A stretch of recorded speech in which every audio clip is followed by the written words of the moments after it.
Friends, welcome to my channel. आज मी तुम्हाला दाखवणार आहे एकदम सोपी पद्धत वापरून तयार केलेल्या चुलीवरील खेकड्याच्या रस्स्याची रेसिपी। एकदम सोप्या पद्धतीने मी हे खेकडे इथे तयार केले होते, तर रेसिपी लास्टपर्यंत नक्की बघा। इथे हे टोटल 15 ते 20 खेकडे आहेत। खेकडे थोड्या छोट्या साईजचे आहेत, तर खेकड्यांना स्वच्छ साफ करून त्यानंतर त्याला धुवून मी इथे घेतलेले होते। तर हे जेवढे खेकडे होते त्या खेकड्यांचे जे बारीक बारीक पाय होते त्यांना स्वच्छ धुवून घेतले, त्यानंतर त्याला मिक्सरच्या भांड्यातून फिरवून घेतले, त्यात थोडं पाणी टाकलं, त्याला पुन्हा फिरवून घेतले, पूर्ण बारीक पेस्ट तयार करून घेतली आणि ती पेस्ट आहे ना चाळणीमधून व्यवस्थित चाळून घेतली आणि त्याच्यातून जो ज्यूस निघाला तो हा सर्व ज्यूस तो आहे। खेकडे बनवण्याआधी ही सर्व प्रिपरेशन इथे करून ठेवली होती। आता त्यानंतर चुलीवरती इथे मी एक मोठा टोप ठेवला होता, त्यामध्ये मी ते 3 ते 4 चमचे तेल तापत ठेवले। तेल थोडं हलकं गरम झालं होतं तेव्हाच मी यामध्ये 4 बारीक आकाराच्या कांद्यांना एकदम बारीक कट करून टाकले आणि कांदा थोडा पिंकिश रंगाचा झाला ना की मग मी या कांद्यामध्ये इथे 2 मोठे चमचे अद्रक लसूणची पेस्ट टाकून घेतली। आता अद्रक लसूणचा कच्चेपणा जाईपर्यंत ह्या पेस्टला चांगलं परतवून घ्यायचं आहे तेलामध्ये। आता अद्रक लसूणची पेस्ट परतत असतानाच इथे कांदासुद्धा व्यवस्थित ब्राऊन होत होता, तर ही प्रोसेस आता इथे थोडी हळूहळू होत होती कारण की चुलीवरती मी बनवत होती। कांदा तसेच अद्रक लसूणची पेस्ट व्यवस्थितपणे परतल्या गेल्यानंतर इथे मी यामध्ये एक बारीक चिरलेला टोमॅटो टाकून घेतला। टोमॅटोला व्यवस्थितपणे मॅश करून टोमॅटो शिजेपर्यंत त्याला तेलामध्ये असेच फ्राय करत राहायचे आहे।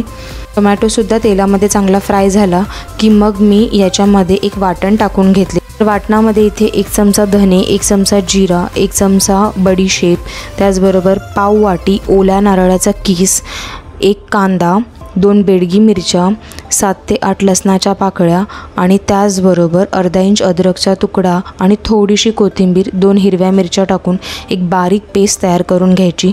हे सर्व इंग्रेडियंट्स इथे कच्चेच वापरायचे आहेत। वाटण कच्चं असल्यामुळे त्याला तेलात चांगलं फ्राय करून घ्यायचे। आता वाटण फ्राय करत असतानाच मी ह्याच्यामध्ये थोडे ड्राय मसाले टाकले, म्हणजेच पाव चमचा इथे मी हळद टाकून घेतली। 4 टीस्पून इथे मी तिखा लाल मसाला टाकून घेतला, जो काश्मीरी लाल तिखा मसाला आहे ना तो टाकून घेतला आणि 4 चमचे इथे मी कांदा लसूण मसाला टाकला, म्हणजेच घाटी मसाला टाकून घेतलेला आहे। मसाल्याचं मेजरमेंट इथे मी जे चहाचे चमचा असतो ना तेवढ्या चमच्याने केला होता। जर का आपण टेबलस्पून म्हणजे जो खाण्याचा चमचा असतो त्याच्याने जर का कराल तर 2-2 चमचे इथे मसाले घ्यायचे आहेत। आता हे सर्व जे ड्राय मसाले आहेत त्या या वाटणाच्या मसाल्यामध्ये चांगलं फ्राय करायला ठेवायचं आहे, चांगलं ह्याला फ्राय करून घ्यायचं आहे। आता लास्टला मी सगळे मसाले मिक्स करून घेतल्यानंतर या खेकड्याच्या मसाल्यामध्ये इथे मी 1 चमचा भरून धने पावडर टाकून घेतली आणि त्यालासुद्धा या मसाल्यामध्ये चांगलं मिक्स करून घेतलं। आता हे सर्व जिन्नस चांगले शिजले गेले पाहिजेत, मसाला चांगला याला तेल सुटलं पाहिजे। ह्यासाठी जे मी ज्यूस तयार करून ठेवलेलं होतं, म्हणजे जे खेकड्यांच्या पायाचं जे ज्यूस होतं ना, जे वाटून ठेवलेलं होतं ते ज्यूस ह्याच्यामध्ये सर्व मी टाकून घेतलेलं आहे। आता तुम्ही जेवढे खेकडे बनवणार आहात त्या सर्व खेकड्यांच्या पायाचा रस ह्याच्यामध्ये टाकायचा आहे। आता रस टाकल्यानंतर चांगलं मी ह्याला मिक्स करून घेतलं, मग मसाला व्यवस्थित शिजावा म्हणून टोपावरती झाकण ठेवलं। खेकड्याच्या मसाल्याला चांगलं इथे तेल सुटल्यानंतर मी मिक्सरच्या भांड्यामध्ये पुन्हा 1 मोठा ग्लास पाणी टाकलं आणि मग ते पाणी मी टोपामध्ये टाकून घेतलेलं आहे, म्हणजेच मी इथे या मसाल्याला ग्रेव्हीचा आकार दिला। पुन्हा टोपावरती झाकण ठेवले थोड्या वेळासाठी।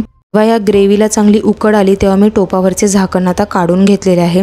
आता या पॉईंटला मी या ग्रेव्हीमध्ये इथे मीठ टाकून घेतले चवीनुसार, तर मी इथे 2 स्पून मीठ टाकलेलं आहे।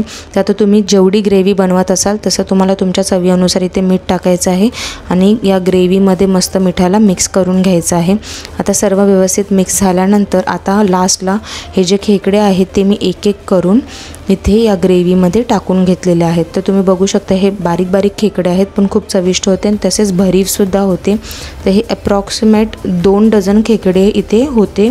तर खेकड्यांच्या नांग्या वेगळ्या केलेल्या होत्या, पोटाचा भाग जो आहे तो वेगळा केलेला होता। तर अशा प्रकारे मी जेवढे पण खेकडे होते ते सगळे ह्या रश्श्यामध्ये इथे टाकून घेतले। आता ह्याच्या पुढे या खेकड्याच्या रस्स्याला शिजण्यासाठी टोटल 15 मिनटं लागणार होते। आता या खेकड्यांना या रश्श्यामध्ये चांगलं मी इथे मिक्स करून घेतलं। चांगलं मिक्स केल्यानंतर आता मग मी या टोपावरती इथे झाकण ठेवलेलं आहे एक 5 ते 6 मिनिटासाठी। 5 ते 6 मिनिटानंतर मी टोपावरचे झाकण काढले आणि या खेकड्याच्या रश्श्याला एकदा असं फिरवून घेतलं आणि मग त्यानंतर 2 ते 3 मिनिटं मी ह्याला असे स्टर करून घेतले आणि मग पुन्हा मी टोपावरती झाकण ठेवले आणि झाकणावरती मी इथे अर्धा ग्लास पाणी टाकलेले होते, कारण की मला खेकड्याचा रस्सा थोडा लिक्विडी पाहिजे होता। मग आता मी पुन्हा जे गरम झालेलं पाणी आहे झाकणावरचं ते या टोपामध्ये टाकून घेतलं आणि व्यवस्थितपणे खेकड्यांमध्ये ह्याला मिक्स करून घेतलं। आता तुम्ही बघू शकता खेकडे इथे ऑलमोस्ट तर रेडी होण्यासाठी आलेच होते। पुन्हा 2 ते 3 मिनिटं मी या रश्श्याला असेच थोडंसं स्टर करून घेतले, म्हणजेच ढवळून घेतले आणि मग टोपावरती झाकण ठेवले एक 10 मिनिटासाठी। 10 मिनिटानंतर मी टोपावरचे झाकण काढले तर हे खेकडे इथे परफेक्टली कुक झालेले होते, ते एकदम असे रेड कलरमध्ये आलेले होते। तर तुम्ही बघू शकता ही ग्रेव्ही इथे मस्त रेडी झाली आहे, पण मला ही ग्रेव्ही थोडी थपथपीत हवी होती म्हणून मी आणखीन 5 मिनिटं या ग्रेव्हीला चुलीवरती तसेच ठेवले। त्यानंतर मी हे गरमागरम खेकडे इथे सर्व केलेले आहेत।